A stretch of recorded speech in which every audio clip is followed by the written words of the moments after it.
Yeah,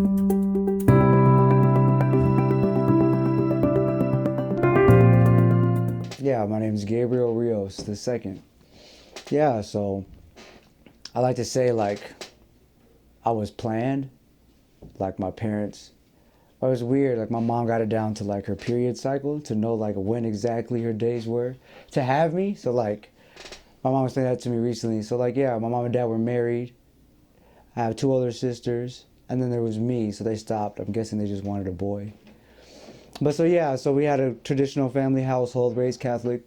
Christmases were awesome. We always got birthdays were good. Got to have friends coming over, but basically a normal traditional Mexican Catholic household. So like when I was 10 years old, my dad ended up going to prison. So I remember he sat us all down in the front room and explained to us like he was going to be going away. And so then he left, and when my mom took him to court, they didn't. She came back by herself without him, and so that's when I kind of knew like my dad wasn't coming back. We all thought she was joking, so we all like, ran out to the car looking for him, but then he didn't come back. So then we knew like he was gone, and that was like the first trauma for me when I realized that we called each other like best friends or whatever growing up. So like knowing that he was gone was like a big part of my life that kind of changed. So yeah, my instincts kind of came in after that. I would give it about like a couple months because I still didn't realize what was going on. But like a couple of months in, after my dad was gone, like my instincts started coming in where I like just started making sure the doors were locked at the house around 9 or 10 o'clock at night, making sure my sisters were in bed, my mom was asleep, then I could sleep comfortably. I would just take the trash out, do normal, mow the lawn, shovel the house, things that I wasn't normally doing as a 10-year-old before, pretty much playing video games and just like waiting for my name to be called when food's ready. But since my dad was in prison, like, yeah, I felt like I took it upon myself. Well, now looking back at it, I feel like it was more so instincts just kicking in, knowing like something changed in our family, that I had to step up and do my part, which I felt like was that at the time. So in the midst of that process, I ended up having a girlfriend at age 14. And then we were in a relationship for a year. And then when I was 15, we ended up having a child. So I was 15 when I found out she was pregnant. Then 16 is when we had him. So that for me was a big stage in my life, knowing like I was excited, knowing that I would be a dad to my son. And I always used to think like I'd be there for my son like how my dad wasn't there for me. I was on straight A's in school. I graduated with a 4.0 GPA at Roosevelt High School. I graduated high school early in 11th grade actually. So they had a TAP program at Roosevelt where they have like a daycare, it's like a teenage pregnancy where they have a daycare in the high school. So my son, I would be the only dad in the program, drop my son off. Then I would go to half the day at school and half the day at college because I was in post-secondary. Then after that, I'd go to Taco Bell at the Mall of America. That's when my first job was, at the mall. And so like it was pretty much like, since my dad pretty much was in prison, there was like a on switch that turned on for me, which was like on go mode. So I was just felt like I was just doing what I was supposed to be doing. I didn't realize that wasn't normal at the time. But then eventually I ended up getting custody of my son. He was 10 months old. Because me and his mom broke up, and I ended up having to go to court, and I got custody of him at 16 too. So it was just being a single dad basically at that point. So, how addiction started for me, like I'm 2 years clean from alcohol and drugs. I would just say drugs, substance, since October 10, 2023. So like now that I'm working a program, a 12-step program, I realized my addiction started way before I picked up any drug. But so like people pleasing and learning to put my feelings aside for my family when my dad was in prison, that was a big start for me, where I was like seeing, and I was picking up on my mom, seeing how she grieved. I would say grieve because my dad was in prison and she was like holding a lot. Single mom, taking care of kids, making sure food was on the table, going to work. She didn't bring no other man in the house, so it was just like a single mom doing her thing. So I seen like she was drinking to cope, which I'm not saying that's neither here or there. I'm just saying what it was. So I seen her drinking, blacking out like almost every night, drinking the bottle, just so she can go to sleep at night. Or hearing her cry, missing my dad, and like taking care of my sisters. So like that kind of like was the start of me starting to drink, I guess. Because when I had Sean and was doing the school, I figured like I'm doing my part. Now it's time for me to relax. And it was my stress relief, I would say, was drinking alcohol. And then that turned to smoking weed because I had PTSD from my dad being in prison and me taking care of my sisters. Like weed would help me put me to sleep at night. So that's kind of how it started, but I was only doing it like not during school. Like I was making sure, I called it a functioning addict. Where I would go do my business, work, school, take care of my family, make sure the kids had diapers and my son had clothes and me, etc. And then with the money left over, I would use that to get like beer, alcohol. At a young age, like 14, 15, mom would go to the liquor store for me. I'd buy her some bottles and she'd buy some and then give me some. It's like that's kind of how the started of it went. That pretty much led to like every weekend, and then that led to like almost daily after that. But it gradually happened. So my addiction started about, what I would say, when I picked up first time, 13 years old. But it wasn't until like, that was alcohol and weed, but it wasn't until like about 17, 18, 19 years old is when I picked up cocaine. And that was a whole different ballgame for me. Like, I used to think drinking alcohol was like, you drink it till you black out, and then you wake up in the morning like, what happened the night before? Like, I thought that's how you were supposed to drink. But like when I came into drinking with Mexicans, it was my baby mom's family basically. I was drinking with them, they were drinking beer, and I'm figuring out how can they drink all night and be okay. Well, that's where cocaine came in. So that kind of helped me not black out, not fight. I would be able to just drink all night. And then that pretty much led to like not being enough for me. Yeah, my tolerance went up. So then after a while, like I went from coke to like meth. And then I was on that for a while. And then that kind of like took over a whole nother thing. Like I was using that daily at that point just to get up. But I was like kind of still like I would say functioning addict. So I ended up moving to Houston, Texas with my son. And I had this girlfriend at the time. So we moved. And so like still drinking like every weekend or whatever. So like we went, and then like one night the girlfriend got drunk and was like threatening me with a bottle or whatever. And so I just figured me and Sean are going to go get a hotel for the night. And then while we're gone, like come and talk to her in the morning and just tell her like whatever, talk about what happened the night before. So while I was out there waiting to get a hotel, I ended up getting shot 3 times in Houston. Being at the wrong place at the wrong time is how I look back at it. Like, because I'd replay it over and over again. How could I change it? Was it me? Was it what? But I feel like it was going to happen regardless. So like, it could have happened anywhere, honestly. I'm not just blaming him. I just moved there. We just moved there. So it happened in front of my sons. Like, that was a big thing for me. Like, I was dead for 8 seconds. Had to go to the hospital. They did surgery on me. And so, like in that time when I was in the ICU, and I had these tubes all in my body, and, like, I couldn't move or speak or drink water or nothing. It was just me and God, basically. Like, I was not comfortable with that at all. So, like, right there, I would say is, like, the start when I knew, like, something was wrong. Like, why wasn't I comfortable with just myself? And, like, I wasn't. So I knew like that was the start of something. I didn't know what it was at the time, but eventually I ended up healing up, going back to Minnesota, and then PTSD's real. So like that kind of kicked back in again more than before. Like I noticed I'd get angry at people, and I didn't realize it at first. I was depressed, didn't want to get up for nothing, didn't get my haircuts or nothing like that. So I was just waking up getting like fireball shots, like lines of meth and coke to get my day going. And then eventually one day I looked at myself in the mirror and was like, this ain't it. Like, this is not where my life, I think, wants to be. So my dad told me about treatment, which I thought was like on MTV, they have like rehab TV shows. I was like, that is not what I need. Like, that's just somewhere you sober up. But actually explained it to me really good. Like, it was a CBT program, cognitive behavioral therapy is what he explained to me. So I was like, that's going to get the root of everything for me then. So then the next day I checked into Turning Point over North Minneapolis. 90-day inpatient, and I've been clean ever since. The biggest factor for me staying on this recovery journey is knowing the parts that I play in this, right? That if I pick up and use, no matter how I'm feeling, it's just going to make things worse, and I know this.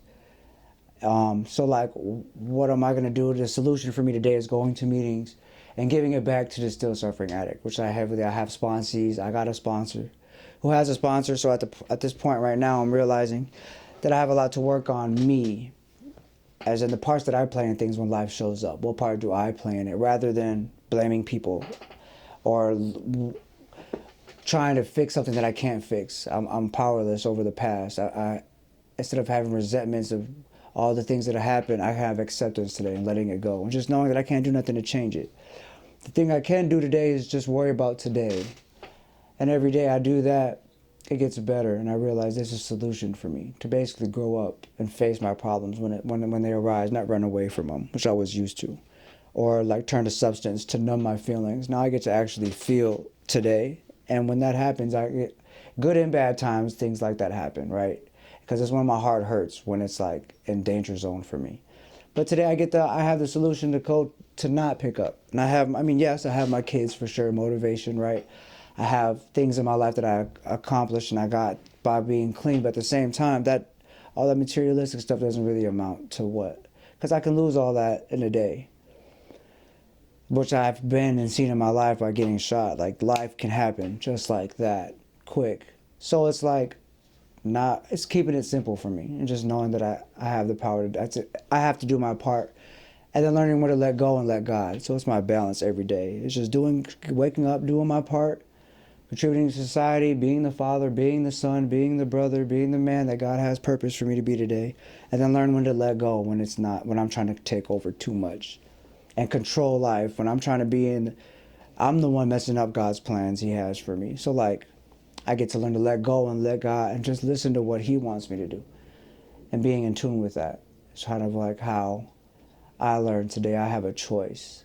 So that choice is what it comes down to today for me in my recovery. Is every day I wake up and saying, what choice am I going to do today?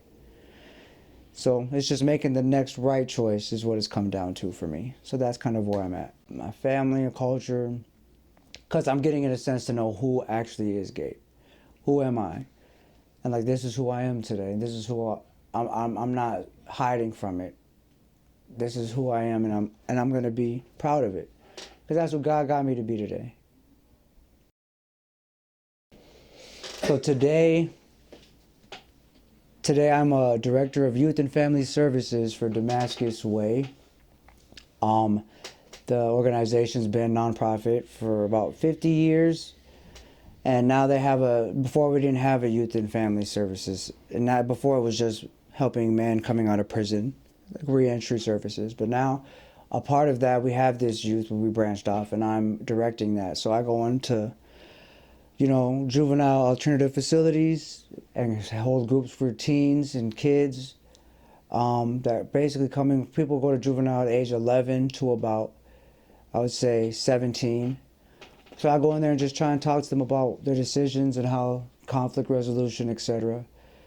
About how the right comes down to their choices. Multi-generational families that have been impacted by incarceration, which I have been, with my father being in prison. And now I get to give this that I experienced to other families and let them know that they're not odd, or like the feelings that they're feeling isn't abnormal. Like, that's, to me, is what I went through the same thing, but we have a choice today to get through it, to stop it from happening for our generations to come. And so, like, just teaching the youth who's afflicted with substance use and things like that, my story basically, and just letting them know that through Christ, because it's Christ-centered organization, that anything's possible. At the same time, working my recovery is like an ego part of it too. Like, it's a balance for me. At first, I couldn't even talk about it. But now I'm facing through it. Therapy's helped, where I could talk about the situation that happened. And then my father, I have a good relationship with my dad now and my family, so we could talk about it. And it's just about when and how to appropriately talk about it. So like, for me, bringing up a conversation with other people, I feel like that's really when I lean on God to let him know this is something that he's pushing upon me. And if it lines with what I got going on, then yeah. Also, there's times when I play basketball and my shirt's off. And there's kids in the park and they see my zipper and they kind of tell me, like, oh, that's cool. Like, oh, you got a zipper. And it's like, to me, that's not cool. Like, that's a lot of stuff that's been through there. And I want to explain that to the kids. Like, nothing's cool about getting shot. Like, that's not just for me, but for my family too. Like, my mom, my family, my dad, friends, kids.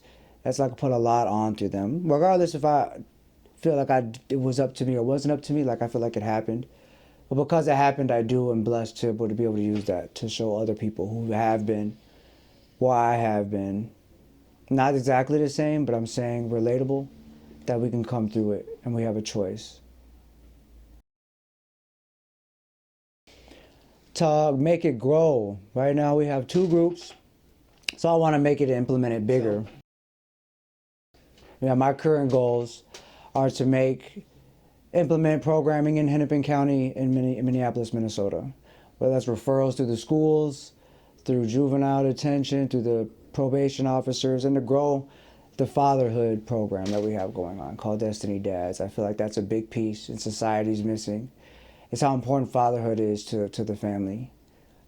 I really believe it's God, man, man to woman, woman to children. So I feel like we all have a part to play, but that's one thing I want to help build and bring to this community that we have going on today.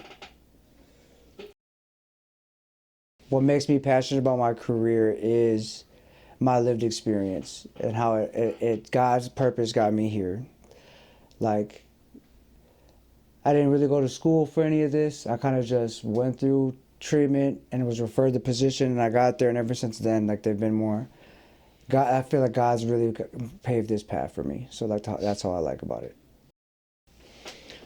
The most meaningful part of my job is seeing the families at the end of the day and be happy. Like, I was that kid when my dad was in prison. I'll go visit him and go on visits, and that smile that I had when being happy visiting my father, I get to see that on other kids' life, and I get to be able to help these men coming out of incarceration, let them know that they matter in their families. So that puts a smile on my face for sure. Bringing families together. Yes, every day I get to see what life happens if I make a wrong choice. Specifically, substance use. People die and relapse and don't have a chance to come back. People go to prison for doing the wrong choices, which I have choices to make, so I get to know, like, not to do that, because it's in my face seeing people coming out of doing 2 to 50-year bids that are people that I've seen, and I can't even wrap my head around somebody doing 50 years, but I see it every day at work, and then, like, so I see that in the aftermath of it, off of making one choice, which was a bad choice, but at the same time, that helps me every day and check my inventory and know what choice I'm going to make before I make it.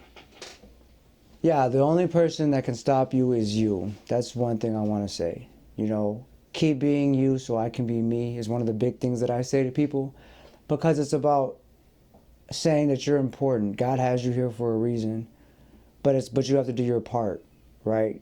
We have the choice of free will.